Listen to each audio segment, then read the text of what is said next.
Biography of Barenziah, Volume 2, by Stern Gamboge, Imperial Scribe. The first volume of this series told the story of Barenziah's origin, heiress to the throne of Mournhold until her father rebelled against His Excellency Tiber Septim I and brought ruin to the province of Morrowind.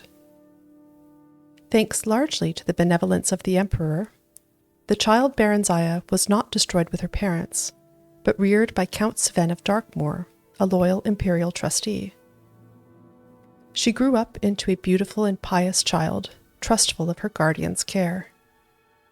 This trust, however, was exploited by a wicked orphan stable boy at Count Sven's estate, who with lies and fabrications tricked her into fleeing Darkmoor with him when she turned 16.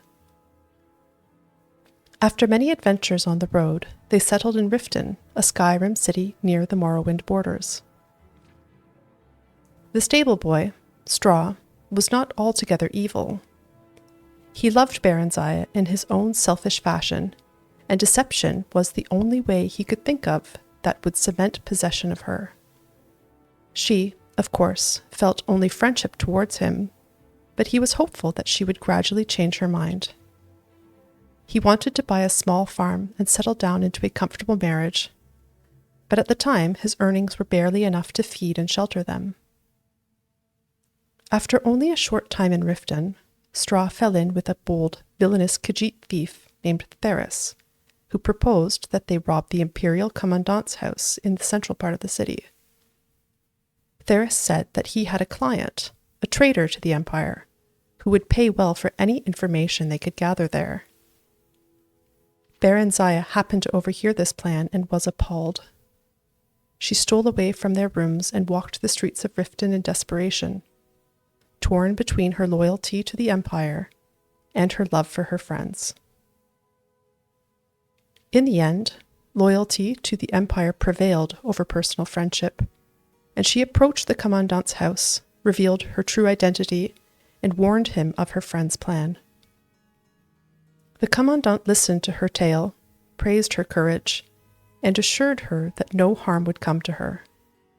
He was none other than General Symmachus, who had been scouring the countryside in search of her since her disappearance, and had just arrived in Riften, hot in pursuit. He took her into his custody, and informed her that, far from being sent away to be sold, she was to be reinstated as the Queen of Mournhold as soon as she turned 18.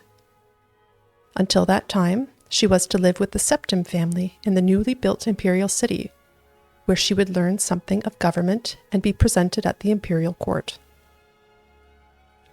At the imperial city, Barenziah befriended the Emperor Tiber Septim during the middle years of his reign. Tiber's children, particularly his eldest son and heir Pelagius, came to love her as a sister. The ballads of the day praised her beauty, chastity, wit, and learning.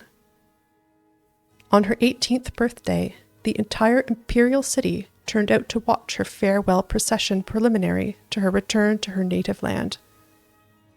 Sorrowful as they were at her departure, all knew that she was ready for her glorious destiny as sovereign of the kingdom of Mournhold.